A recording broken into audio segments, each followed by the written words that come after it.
ዋጋ የተከፈለበት ዕፀ መስቀል ተሸክማለችና መዓዛዋ ልዩ ነው ይሏታል። እና ከእንደገና ደግሞ እያንዳንዱ ነገስታት በዛ ውስጥ ያሳለፈው ህይወት ራሱ ደግሞ ሌላኛው ቅርስ ነው። ሙሉ ለሙሉ ደግሞ መመለስ የማይቻል ጠባሳ ሆኖ የሚቀር ጥገና አለ። ይሄ ማቴሪያል ለእኛ እንዲመቸን ተደርጎ ነው እንጂ የተሰራው አሲድ ፍሪ አይደለም። አሲድ ፍሪ የሆነ አሁን የሀበሻ ቀሚስ አሲድ ፍሪ ነው፣ ድርም ማጎም ፈትል ከሆነ። አሁን በዚህ ዘመን ያለነው ትውልዶች ደግሞ እዚህ ታሪክ ላይ ሌላ እሴት ጨምረን ለመጪው ትውልድ ማስተላለፍ ነው ያለው። ተመልካቾችን ተመልሼ መጥቻለሁ። እንግዲህ አሁን ደግሞ ደግሜ የጋበዝኩላችሁ የላሊበላን ውቅር አብያተ ክርስቲያን እንደ ክቡር ቅርስ በመታደግ ከዩኒስኮና መሰል የውጭ ድርጅቶች እኩል የበኩሉ ሚና እየተጫወተ ያለ አርክቴክት ለኢትዮጵያ ቀላል የማይባሉ ቅርስ ከመጠበቅ አንጻር በጣም ብዙ ስራ እየሰራ ያለ እንግዳዬን ያለው ረጋሳን ጋብዤላችኋለሁ። ከሱም ጋር እንግዲህ ያስተናሰደን ደሬንም ያለውንም እያለን እንግዲህ አብረን የምንቆይ ይሆናል። እንኳን በደህና መጣህልኝ ያለው። አመሰግናለሁ በጣም እግዚአብሔር ይስጥልኝ። እንግዲህ ግንኙነታችንን እህታዊ ወንድማዊ ጓደኛዊ እንዲሆን ስለፈለኩ ነው አንተ እያልኩ ምጥራህ እንጂ ያለህበት የደረጃ አንተ የሚያስብልም አልነበረም። ያው ወዳጅነቱና መቀራረቡን ለመፍጠር ያህል ነውና እባክህ ቅር እንደማይል እርግጠኛ ነኝ። አይ ትክክል ነው ያደረግሽ። እሺ እንኳን በደህና መጣህ ያለው። ሰላም ቆየሽ። በጣም ደስ ብሎኛል ስላገኘሁህ። እኔም እንደዚሁ በጣም ደስ ብሎኛል። እንግዲህ ከቅርስ አጠባበቅ ጋር የኢትዮጵያን ቅርሶች በመጠበቅ በጣም ሰፊ ስራ ነው እየሰራህ ያለ እንደሆነ ሰምቻለሁና እስቲ በመጀመሪያ ቅርስ እንዴት ይገለጻል? መጀመሪያ እስቲ ከሱ ብንጀምር። ያው እንግዲህ ቅርስ እንደው በደንብ ግልጽ አድርጎ ለማስቀመጥ የዩኔስኮ የዓለም አቀፍ ቅርስ መመሪያ ደንቡ ቅርስን በሶስት ምዕራፍ ከፍሎታል። ምንድነው? አንደኛ ቅርሱ ራሱ የተፈጠረበት አንድ ቅርስ ለመባል የተፈጠረበት ሂደት የመጀመሪያው ምዕራፍ ነው። ሁለተኛው ምዕራፍ ደግሞ ቅርሱ አገልግሎት የሰጠበት ዘመን። ሶስተኛው ምዕራፍ ደግሞ ስለዛ ቅርስ አሁን ያለው ማህበረሰብ ያለው መረዳት፣ ያለው አስተሳሰብ፣ ያለው ስሜት ያ ደግሞ ሶስተኛው ምዕራፍ ነው እና እነዚህ በአጠቃላይ ሶስቱ ምን ተብሎ ይገለጻሉ? የታሪካዊ ዘመኑ ሂደት ተብሎ ይገለጻሉ። በእንግሊዝኛ ሂስቶሪካል ላይን ታይም ይለዋል። እና እነዚህ አንድ ቅርስ መቼ ተፈጠረ፣ እንዴት ጥቅም ላይ ዋለ፣ ከዛ በኋላ እኛ ደግሞ ስለዛ ቅርስ ምንድን ያለን መረዳት የሚለው ይሄ በዓለም አቀፍ በሳይንሳዊ መንገድ የቅርስን ምዕራፍ ከፋፍሎ ያስቀመጡበትና ሶስቱ ገጾች እነዚህ ናቸው። ሶስቱ ምዕራፎች ማለት ነው ቅርስ ላይ። እሺ ቀጥልኝ። እሺ እና በዚህ መሰረት በዓለም አቀፍ ደረጃ አንድ ቅርስ ነው ለመባል ዩኔስኮ 10 መመሪያዎችን ወይም ክራይቴሪያዎችን ወይም መስፈርቶችን አውጥተዋል እና ከዛ ውስጥ ሶስቱን የሚያሟሉት የዓለም አቀፍ ቅርስ ተብለው የላቀ ዓለም አቀፋዊ እሴት ወይም ዩኒቨርሳል አውትስታንዲንግ ቫሉ አላቸው ተብለው በየሀገሩ የሰው ልጆች የፈጠሯቸው ነገር በዓለም አቀፍ ቅርስነት ይመዘገባሉ። ከዛ በኋላ ደግሞ ሀገር ደግሞ በብሔራዊ ቅርስነት ደግሞ የምትመዘግባቸው አሉ። በየአካባቢው ደግሞ እያንዳንዱ የዛ አካባቢ ነዋሪ ደግሞ እሴት ሰጥቶት ደግሞ በቅርስነት የሚጠብቀው አለ። እነዚህ ሁሉ ቅርሶች ናቸው እና ቅርስን በዓለም አቀፉ ደረጃ ቅድም ባልኩት 3 ምዕራፎች እንረዳዋለን። በአጠቃላይ ቅርስን ደግሞ ስንረዳው ደግሞ ላለው ማህበረሰብ ለዓለም አቀፉም ይሁን ለሰፈር መንደሩ ስላለው ማህበረሰብ የላቀ እሴት ያለው ነገር ቅርስ ብለን እንገልጸዋለን ማለት ነው። ግሸን ተራራ ዝም ብዬ ሳስባት ማለት ነው ከተራሮች ሁሉ የተለየች ተራራ የሚያረጋት ተፈጥሯዊ ሀብቷ ተፈጥሯዊ ቅርስ ከሚያስብሉ እሴቶች እንግዲህ አንዷ ነች። ይቺ ተራራ የሰው እጅ የጠረባት አይደለችም። የሰው እጅ ንክኪ የተፈጸመባት አይደለችም። በቃ ስትፈጠር ጀምሮ መስቀለኛ ቅርጽ ይዛ የተሰራች ቦታ ነች። ይቺን ቦታ አባቶች ብላት እንደውም መስቀል ንጹህ ነው ይባላል። ምክንያቱም ንጹህ ባህሪ የሆነ መድኃኒዓለም ኢየሱስ ክርስቶስን ስለተሸከመ። ግሸን ደግሞ ይቺ ተራራ ደግሞ ንጹህ ባህሪ የሆነ አምላካችንን ደሙን ያፈሰሰበትን ዕፀ መስቀልን የተሸከመች ተራራ ነች። ይቺ ተራራ ንጹህ ተራራ እንላታለን። ይቺ ተራራ ልዩ ነች። ልዩ የምትሆንበት ምክንያት ጌታችን መድኃኒታችን ኢየሱስ ክርስቶስ ደመ መለኮቱን አፍሶበት አጋንንትን የሚያርቅበት ሲኦልን የሰበርንበት ዋጋ የተከፈለበት ዕፀ መስቀል ተሸክማለች እና መዓዛዋ ልዩ ነው ይሏታል። ከእጽዋት ሁሉ ልዩ የሆነውን የክርስቶስ መስቀል የተሸከመች ተራራ ስለሆነች ብለው መዓዛው ልዩ የሆነ መድኃኒዓለም ኢየሱስ ክርስቶስን ደሙን ያፈሰሰበትን ዕፀ መስቀል ስለተሸከመች ይሏታል እና ስለ ግሸን ተራራ ተፈጥሯዊ ቅርስነት ሲታሰብ ትንሽ ከአይምሮ ከፍ ይላል እና ለዛም እንግዲህ ያው አቶ ያለው የተነተናቸው ነገሮች ትልቅ ታሪካዊ ዳራ ናቸው ያስባል። እሺ እና ያው እንግዲህ ቲንክ ደሪ በደንብ ነው። ሁለተኛው ሚስጥር ነው ደረጀ አሁን ኢንታንጂብል ሄሪቴጅ የምንለዋለን። እዛ ውስጥ ያሉ እውቀቶች፣ እዛ ውስጥ ያሉ መረዳቶች፣ እዛ ውስጥ ያሉ ትርጓሜዎች እነዚህ አሁን የማይዳሰሱ ቅርስ ናቸው፣ ግን ቅርስ ናቸው። አንድ ነገር ቅርስ ስንለው ዝም ብሎ የገዘፈው አካሉ ብቻ አይደለም። ከሱ ጋር ተያያዥነት ያላቸው የተለያዩ አሁን ለምሳሌ ግሸን ተራራ ላይ በጣም ብዙ ነገስታት እዛ ተራራ ላይ ተምረዋል። ገዳም ነው። እዛ ወይ ሊነግሱ ሲዘጋጁ ኢትዮጵያን እንዴት መምራት እንዳለባቸው፣ የኢትዮጵያን እንዴት ማስቀጠል እንዳለባቸው ብዙ ነገስታቶች እዛ ውስጥ ተምረዋል። በዚህ ምክንያት ነው የተለያዩ ነገስታት አሻራቸው እዛ ቤተክርስቲያኑ ላይ የሚታየው። ከቅድም እነ ቅዱስ ላሊበላን እና አዲያም ሰገድ ኢያሱን ጠቀስን እንጂ ሁሉም ነገስታት ማለት እንችላለን ግሸንን ያልረገጡ የኢትዮጵያ ንጉስ የለም። እና የእያንዳንዱ ንጉስ አሻራ አለ እዛ። በስዕል ሊሆን ይችላል የተገለጸው፣ በመጽሐፍ ነው። አሁን መጽሐፍ ጤፉት የሚባል በ550 ዘመን ላይ ጀምሮ ያለ ታሪካዊ መጽሐፍ አለ። አሁን ይሄ በራሱ ሌላኛው በኦብጀክት ሄሪቴጅ ተብሎ ደግሞ የሚመዘገባለ እና አሁን ባስታወስን ቁጥር የተለየ የምናገኘው ቅርስ አለ። እያንዳንዱን በቃ በዲቴል በጥልቀት እያጠናን እያንዳንዱ ነገር ትኩረት ስንሰጠው ብዙ ቅርስ ነው እዛ የምናገኘው። እና ከእንደገና ደግሞ እያንዳንዱ ነገስታት በዛ ውስጥ ያሳለፈው ህይወት ራሱ ደግሞ ሌላኛው ቅርስ ነው። አሁን እነዛ የተጻፉት እንዲህ ተብሎ አሁን እኛ እነዚህን ነገሮች ነው ምናልባት በእናንተ ሙያ በደንብ ለህዝብ ሊደረስ የሚችለው። የማይዳሰሱ ቅርሶች ፕሪዘርቭ የሚደረጉት ፐርፎርም በመደረግ ነው። የአርቲዝናል ክራፍት አሁን ለምሳሌ በተፈጥሯዊ እንጨት መሰራቱ የሆነ የሚሰጠው የራሱ ናቹራል ፊሊንግ አለ። በቃ ዘመናዊ ነገር ውስጥ ተፈጥሮ ሲገባ በውስጣችን የሚፈጥረው ጥሩ የሆነ ተፈጥሯዊ አርት አለ፣ ተፈጥሯዊ ጥበብ አለ እዚህ ውስጥ። ልክ እንደዛ ቅርስም ውስጥ በእያንዳንዱ በምናየው እንትን እንደዛ ተነባብረው ያሉ እንትኖች ስላሉ እንዴት ነው ቅርስ የሚጠበቀው? እንዴት ነው የሚጠገነው ሲባል ቅርስ በጣም በጥንቃቄ የምንራመድበት በጣም በከፍተኛ ጥንቃቄ። አሁን ለምሳሌ ወታደሮች የሆነ ፈንጂ የተቀበረበት ቦታ ፈንጂ ወረዳ የሚሉትን በጥንቃቄ ነው የሚራመዱት። ለምን? የትኛው እንደሚፈነዳ ስለማያውቁት። ቅርስ ደግሞ ማለት እድሜ ጠገብ በመሆኑ ምክንያት ትንሽ ነገር ሊጎዳው ይችላል። የምናደርገው ጉዳት ደግሞ ዘላለማዊ ሊሆን ይችላል። የሚመለስ እና የማይመለስ ጉዳት የሚባል አለ። ለምሳሌ የተወሰነ ጉዳት ተፈጥሮ ያንን ግን የተወሰነ ጥገና በማድረግ በቅርስ ባለሙያ ጥገና ሳይንስ በተመራ መልኩ የሚመለስ ነገር አለ። ሙሉ ለሙሉ ደግሞ መመለስ የማይቻል ጠባሳ ሆኖ የሚቀር ጥገና አለ። አሁን እኛ ሰውነታችን ላይ አንዳንድ የሆነ ከባድ ጉዳት ቢደርስብን ያ እንትን በቃ ልንሸፍነው አንችልም፣ ግልጽ ሆኖ ይቀመጣል። ልክ እንደሱ ቅርስም በራሱ በጣም ከሱ የማይላቀቅ ጠባሳ ሊያመጣ ስለሚችል ከፍተኛ ጥንቃቄ እና በእውቀት ላይ የተመሰረተ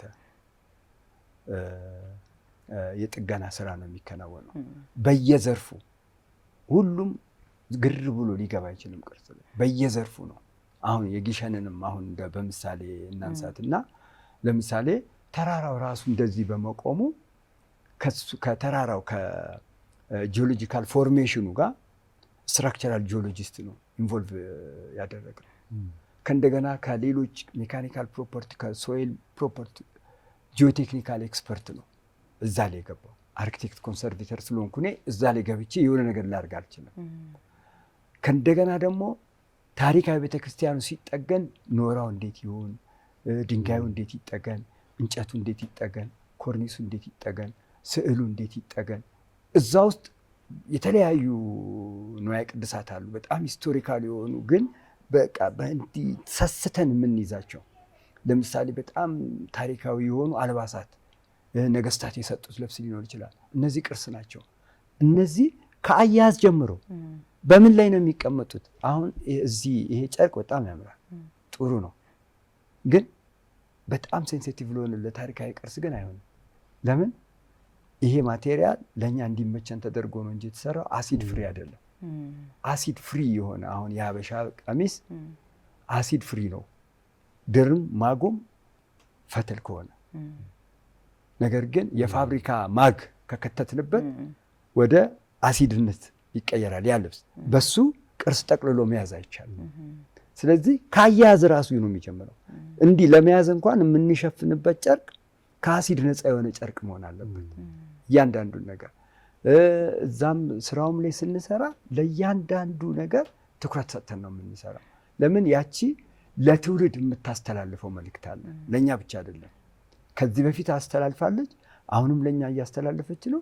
ለሚመጣውም ትውልድ የምታስተላልፈው መልእክት ስላለ እያንዳንዱን ቅርስ ላይ ያለን አንዲት አካል በአግባቡና በተጠና የቅርስ ሳይንስ በሚፈቅደው መልኩ ነው የሚያዘው እና አጠጋገኑ ይህንን ነው የሚመስል። በጣም አሪፍ። እንግዲህ አሁን ቅድምም ከደሬ ጋር እየተጫወትን ነበር አንተን ከመጋበዜ በፊት ማለት ነው እና ግሸን አሁን በቅርቡ ለእድሳት ወይም እድሳት ተጀምሯል እና ያንተ አስተዋጽኦ ምን ይመስላል? እንዴት እየተደረገ ነው ያለው? ምን በመደረግ ላይ ይገኛል የሚለውን ነገር ደግሞ አንተ ሙያዊ ትንታኔ እንድትሰጠን ነው። እኔና እሱም በእንደ ሙያችን አውርተናል ቅድም። ግን አሁን ደግሞ ወጣለችና ግሸን ማርያም ለመታደስ ቤተክርስቲያን እድሳት ጀምራለች። ስለዚህ አሁን ያንተ እንቅስቃሴና የሌሎችም እንቅስቃሴ ምን ይመስላል? እንደገና ደግሞ ምን ይጠበቃል? ያው የኔ ኃላፊነት እዚህ ጋር የቴክኒክ ክፍሉን መምራት ነው። አጠቃላይ የቅርስ ጥገናውን ሂደት እኔ ነኝ ቡድኑን የምመራው። ግን ከኔ ጋር በጣም ብዙ ባለሙያዎች አሉ፣ በበጎ ፈቃደኝነት የሚሰሩ ብዙ ለቅርሱ በጣም የሚሳሱ ወንድሞችም እህቶችም አሉ። በኢትዮጵያ ውስጥ በጣም ትልቅ ቦታ ያላቸው አሁን ቅድም እንዳልኩ ስትራክቸራል ጂኦሎጂስቱ ኢትዮጵያ ውስጥ ብዙ የኢትዮጵያን ጂኦሎጂካል ስተዲ ጥናት ያጠና ባለሙያ ነው። ጂኦቴክኒካል ስፔሻሊስቷም እንደውም ምናልባት የመጀመሪያ አንደርግራውንድ ስፔሻሊስትም ትሆናለች ብዬ አስባለሁ በጂኦ ሜካኒካል ኢንጂነሪንግ። እና እነዚህ ቲሞች ከጂኦሎጂ ጋር በተያያዘ ነው። በቅርስ ጥገናው ላይ ደግሞ የከተማ ታሪካዊ ከተማ ጥገናን የሚያጠና ቡድን አለ። ቅርሱን ቤተክርስቲያኑ ለብቻ ለምን እዛ ላይ የተፈጠረ የከተማ ሰፈር አለ። ያኛውም ታሪካዊ ዳራ አለው፣ ውስጡ የሚጠበቅ ነገር አለ። እነዛን ነገሮች እንዴት ነው ማስተር ፕላኑ ሲሰራ እንደ ማንኛውም አዲስ ከተማ ማስተር ፕላን ነው የሚሰራው ወይስ ኮንሰርቬሽን ማስተር ፕላን ነው መሰራት ያለበት? ምክንያቱም ቅድም እንዳልነው ብዙ ነገስታት እዛ ጋር ኖረዋል። ብዙ ትሬሶች አሉ፣ ብዙ ጉዞዎች አሉ።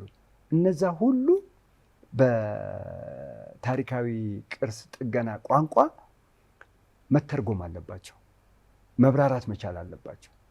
ሁሉም አሁን የዩኔስኮ ሌላኛው መመሪያው ምን ይላል? አጠቃላይ ቅርሱን ነው የሚለው፣ ቶታሊቲ ኦፍ ዘ ሄሪቴጅ ኦል ቫሊድ ኤሌመንት ይላል። እያንዳንዱ ጠቃሚ የሆነ ነገር መዘለል የለበትም።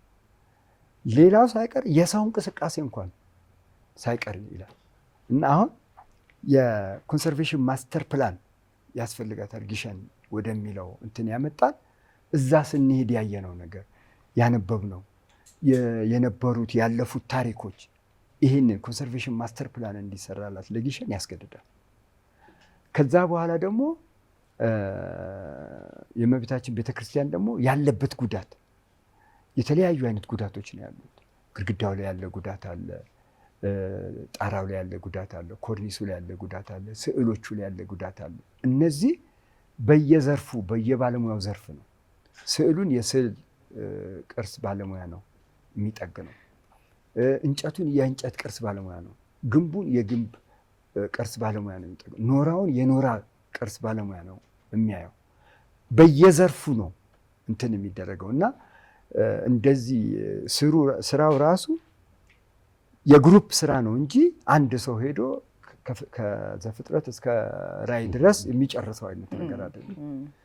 ሁሉም በየዘርፉ እንደ ደም ስርና እንደ ሰውነት አካል አንድ ሰው ላይ የተለያየ ብልት እንዳለ ሁሉ ዓይን፣ እግር፣ አፍንጫ፣ እጅ እንዳለን ለቅርሱም እንደዛ የሚሆኑ ሰዎች አሉ በየቦታው እየገቡ ሕክምናውን የሚሰጡ እና ትልቅ የሕክምና ሳይንስ ነው ማለት እንችላለን ኮንሰርቬሽን። ስለዚህ ከህብረተሰቡ ውስጥ ምን ይጠበቃል? አሁን ኦልሬዲ እድሳቱ ተጀምሯል ቤተክርስቲያኗ አይደለ?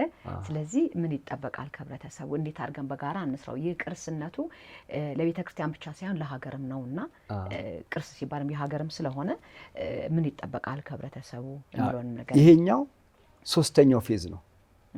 ቅድም ቅርስን በምዕራፍ ከፋፍለናል አይደለ? ምዕራፍ 1፣ ምዕራፍ 2፣ ምዕራፍ 3 ብለን ምዕራፍ 1 እና ምዕራፍ 2 ገብተውናል። ቅርሱ የተፈጠረበት ነው፣ ከዛ ጥቅም ላይ ያለበት ነው። ሶስተኛው ምዕራፍ አሁን ያለው ማህበረሰብ ስለዛ ቅርስ ያለው መረዳት፣ ያለው ስሜት፣ ያለው መልስ ያ ሰርድ ፌዝ ኦፍ ላይፍ ኦፍ ዘ ሄሪቴጅ የሚባለው እሱ ነው። ስለዚህ የሶስተኛው ምዕራፍ አሁን አንቺ የጠየቅሽውን ጥያቄ የሚመልስ ታሪክ ሰሪ ትውልድ ነው የሚያስፈልገው። አሁን እዚህ አባቶቻችን ይህን ታሪክ ሰርተው እኛ ጋር ደረሱት። አሁን በዚህ ዘመን ያለነው ትውልዶች ደግሞ እዚህ ታሪክ ላይ ሌላ ሴት ጨምረን ለመጪው ትውልድ ማስተላለፍ ነው ያለብን። ሁሉም ባለው አቅም ነው ባለው አቅም ሙያ ያለው ሙያውን ማዋጣት ይችላል። መናገር የሚችል ሰው ንግግሩን ያዋጣል። ሄዶ እዛ ላይ ጠርቦ ማስተካከል የሚችለው ሄዶ ይጠርባል። አይ ከዚህ ዕቃ ወስጄ ያራግፋለሁ የሚል መኪና ያለው ሰው ቢኖር መኪናውን ያቀርባል። ሁሉም የተለያየ አካል ነው።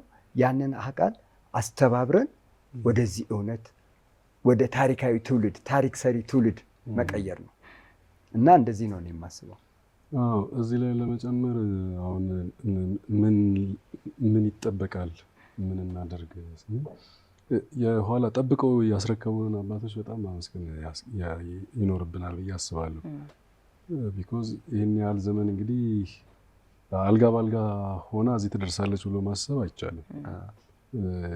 እንደ አቀማመጧም ደግሞ የምትጋፈጠውን ብዙ ነገር ከአየር ጀምሮ እንኳን ዝናቡ፣ ንፋሱ እዛ ሲቆም ራሱ ያለው ነፋስ ነው። እነዚህን ነገሮች ሁሉ ተቋቁሞ ጠብቆ ደግሞ ያኖረልን ደግሞ ማህበረሰብ አለ እዛው አካባቢ። ለኑሮ ምቹ አይደለም እንግዲህ እዛ ያ ቦታ። የእነዚህን ሰዎች ውለታ ማሰብም ያስፈልጋል። እሱን አመስግነን ከኛ ደግሞ አሁን ይጠበቃል ለምን ይጠበቃል ለሚቀጥለው ትውልድ እንዴት ይህንን ታላቅ ቅርስ በእውቀትም ፊዚካል በሆነው ነገር በትክክል በተሻለ ደረጃ አድርጎ ለሚቀጥለው ትውልድ እንዴት ማስተላለፍ ይጠበቅብናል የሚለው ነገር ላይ አጽንኦት ሰጥተን አሁን የተለያዩ ስራዎችን ለመስራት እየተሞከርን ነው። አሁን አቶ ያለው እንደገለጸው ቅድም። ስለዚህ ይህንን በተሻለ ሁኔታ የምንታበይበትም ሳይሆን በቃ በታሪክ አደራ ባለቤትነት ለሚቀጥለው ትውልድ እኛ አሁን የምትታደሰው ቤተክርስቲያን አገልግሎት መስጠት የጀመረችው ተሰርታ ቆይታለች። ግን አሁን መጨረሻ ላይ የተገለገልንባት ወደ 100 ዓመት ያህል ቆይታለች። የሚቀጥለው ዓመት መሰለኝ 100 ዓመት እንግዲህ ለ100 ዓመት ያህል ምንም ነገር ሳይሆን መገልገል በጣም መታደል ነው አይደል? በጣም። ስለዚህ እኛ ደግሞ እንግዲህ ይህንን እንግዲህ ከነ አቶ ያለውና ከሌሎች ፕሮፌሽናልስ ጋር ሆነን ለሚቀጥለው ትውልድ ለ100 እና ለ200 ዓመት እንዲቆይ አድርገን ለመስራት መመረጥ በራሱ መታደል ነው። ይህንንም ዜና መስማት ራሱም መታደል ነው ብዬ አስባለሁ። ቻንስ ያላገኙ ከዚህ በረከት ያልተሳተፉም ከዚህ ታሪካዊ ስጦታ ያልተሳተፉ ትውልዶችም እንዳሉ ይታያል አይደል? ስለዚህ በተቻለ መጠን እዚህ ሰዓት ላይ ያ ተራራ የእኛን እገዛ ይፈልጋል። በዛ ተራራ ላይ ታሪካችንና አሻራችንን ቅርስንም ከመጠበቅ በተመሳሳይ ደግሞ እንደ መንፈሳዊ እውቀትም ደግሞ በረከትንም ከማግኘት አኳያ እንደ እድል ልንቆጥረው ይገባል ብዬ አስባለሁ። ልክ ነው። እንደውም እኔ በዚህ አጋጣሚ የማስታውሰው ከዚህ በፊት በተለያየ ጊዜ ያጠኑ ባለሙያዎች አሉ። ለእነሱ ራሱ ከፍተኛ ምስጋና አለኝ። እኔ የማስተር ፕላን፣ የተለያዩ ዲዛይን ፕሮፖዛሎች፣ አንዳንድ ጥናቶች ያጠኑ ጥናቶች ነበሩ ያገኘናቸው እና ለነሱ እንደውም በዚህ አጋጣሚ ልባዊ የሆነ ምስጋና ማቅረብ ፈልጋለሁ። ነገር ግን ቅርስ ለመጠገን በሚለው ስኬል ግን የመጣ ነው አሁን ነው። ከዚህ በፊት አካባቢውን ለማልማት እንትን ለማድረግ በሚል ሀሳብ ነበረ እየተሰሩ የነበረው። የአሁንኛው ግን በቃ ታሪካዊ ቅርስን ጠብቆ ለመጪው ትውልድ የማስተላለፍ ስራ ስለሆነ እዚህ ላይ ከዚህ በፊት የነበሩትም እርግጠኛ ነኝ ፈቃደኛ ናቸው፣ ይመጣሉ። ሌሎችም በዚህ ሙያ ላይ ያሉ ኢትዮጵያውያን ወንድሞቻችን ያው በሩ ክፍት ነው፣ መጥተው ታሪክን ለመጪው ትውልድ ማቆየት ይችላሉ። የተለያዩ መርሃ ግብሮች ዲዛይን ተደርገዋል። አሁን እነዛን መርሃ ግብሮች በሶሻል ሚዲያም በተለያዩ ሚዲያዎችም አድሬስ የምናደርግበት ፕላትፎርሞች አሉ። ግን በጣም እንደ ትልቅ እድል በዚህ ታሪካዊ የቅርስ አጠባበቅና በዚህ ታሪካዊ በሆነ የመንፈሳዊ ሀብት ጥበቃ ውስጥ ለሚቀጥለው ትውልድ ለልጆቻችንም በትክክልም እንደው እግዚአብሔር መንፈስ ቅዱስ ያልተለያት የቃል ኪዳን ቦታዋ የማይነጥፍባት ቦታ ሆና ሁላችንም ባችን የሚታፈስበት ልጆቻችን ደግሞ በትክክል በጸጋ እግዚአብሔር እንግዲህ የሚያድጉበት ቦታ እንድትሆን አሻራችን እንድናስቀምጥ ቻንሱ ተሰጥቶናል ነው ብዬ የማስበው። ይሄ እድል ነው። እንደ ትውልድ እኛ እድለኞች ነን። በእኛ ትውልድ ምንድነው መሰላችሁ ታሪካዊ ቅርስ ሁሌ አይደረግም። ታሪካዊ ቅርስ ጥገና በራሱ ታሪካዊ ነው። ከስንት ዘመን አንዴ ነው ሀብታን የሚያደርገው። የዛ እድል ተሳታፊ መሆን በእኛ ዘመን እኛ በዚህ ባለንበት ዘመን ይሄ እድል መምጣቱ እኛ እግዚአብሔር መርጦናል ማለት ነው። ስለዚህ ለተመረጥንበት ነገር አሁን በዚህ በሆነ አጋጣሚ ያልተሳተፉም ወገኖቻችን በዚህ ዘመን በመኖራቸው ብቻ መጥተው የዚህ እድል ተሳታፊ መሆን አለባቸው። ምክንያቱም ታሪካዊ ነገር ነው የሚሰሩት፣ ለትውልድ ነው የሚተላለፉ ይሄ ነገር። እኛም ጥገናውን ራሱ በራሱ አካሄዱ ታሪካዊ እንዲሆን የማድረግ ሀሳብ አለን። እዚህ ውስጥ አስተዋጽኦ ያላቸው ሰዎች ሁሉ ታሪካዊ በሆነ አመዘጋገብ የመመዝገብና ልክ መጽሐፈ ጤፉት ላይ ያነበብናቸው የተለያዩ እንትኖችን ደግሞ ከዚህ ትውልድ ደግሞ ቀጥሎ የሚያስቀጥል የዶክሜንቴሽን ወይም የአመዘጋገብ ስርዓት አዘጋጅተን ሰዎች በቃ ታሪካቸውን አሻራቸውን ታይቶላቸው እንዲያልፉ ተጽፎ እንዲያልፍ አጽፎ ማለፍ ቀላል እኮ አይደለም። በጣም የሚገርምሽ ታሪክ ለመስራት መመረጥ ያስፈልጋል እና እግዚአብሔር ለፈቀደለት ብቻ ነው ይሄ የሚሆነው። ብዙ ዘመኖች እኮ ኢትዮጵያ ውስጥ የጨለማ ዘመን ሆኖ ያለፉ አሉ። ከባድ የጦርነት ዘመን፣ በጣም ብዙ እልቂት፣ በጣም ብዙ ችግሮች ያለፉበት ጊዜ አለ። ታሪክ ደግሞ ለዓለም ሁሉ የሚተርፍ ደግሞ ታሪክ ደግሞ የተሰራበት ዘመን ደግሞ አለ። ኢትዮጵያ ራሱ እንደ ሀገር ብናያት እኔ እንዴት እንደምስላት ታውቃላችሁ? በቅርስ የተንቆጠቆጠ ካባ አድርጌ ነው ምስላት። ከታች እስከ ላዩ ድረስ በቅርስ ብቻ። እኛ ያለን ቅርስ እኮ ከአቅማችን በላይ ነው። በጣም ከአቅማችን በላይ ነው። እኛ አሁን የምንችለውን የምናየውን ነው እንጂ በትክክል መመዝገብ ቢጀመር እንጂ የዩኔስኮን ፋይል እኛ የምናጣበበው ይመስላል። በጣም ደስ የሚል አገላለጽ ነው። ከአቅማችን በላይ በጣም ነው የማመሰግንህ። እንግዲህ የመጨረሻው ሰዓት ላይ ደርሻለሁኝ። እንግዲህ እንዲህ እያለን እዚህ ላይ ደርሰናል። መጨረሻ ላይ ማስተላለፍ የምትፈልጉት መልእክት ካለ መልእክት ልቀበል። አቶ ያለው ከአንተም ልቀበል ከደሬም እቀበላለሁኝ፣ ወይም ደግሞ አንተን ሸኝቼ ከደሬ ጋር ልቀጥል እችላለሁ። እንደሱ እናድርግ። ምንድነው ምናልባት እኔና ደሬ አንድ ላይ በጋራ ያመጣን ጉዳይ የጊሸን ፕሮጀክት ነው። በአጋጣሚ እዚህ ተገናኘን እንጂ እኔና ደሬ ከዚህ በፊት በዛ ላይ በኮሚቴ ሆነን እሱ በራሱ ሙያ እኔም በራሴ ሙያ እዛ ላይ የበኩላችንን አስተዋጽኦ እያደረግን ስለሆነ ሌሎቹም ኢትዮጵያውያን የዚህን ታሪካዊ እድል ተጠቃሚ እንዲሆኑ እና ሁሉም ባላቸው ዘርፍ እንዲመጡ ባላቸው ሙያ። ምክንያቱም ቅድም እንዳልነው በጣም ብዙ ዘርፈ ብዙ ነገር ስለሆነ እዛ ጊሸን ራሱ ያለው ሁሉም የእጁን አሻራ እዛ ላይ እንዲያሳርፍ እኔ ይሄን መልእክቴን ማስተላለፍ እፈልጋለሁ። ለኢትዮጵያውያን ሁሉ ደግሞ ይችን የመሰለች ሀገር ላይ እግዚአብሔር እንድትኖሩ ስላደረጋችሁ እግዚአብሔርን አመስግኑ እላለሁ። ምክንያቱም ከአቅማችን በላይ የሆነ ታሪክ፣ ቅርስ፣ ማንነት ስለሰጠን ስላገኘንበት በዚህ ተጠቅመንበት ደግሞ ለመጪው ትውልድ ማስተላለፍ የምንችል ትውልዶች እንድንሆን እግዚአብሔር ይርዳን እላለሁ። አሜን። ከልቤ ነው የማመሰግን አቶ ያለው። እንግዲህ ተመልካቾቼ አቶ ያለውን ሸኝቼ እንደገና ከደሬ ጋር ያለኝን ቆይታ እቀጥላለሁ ማለት ነው።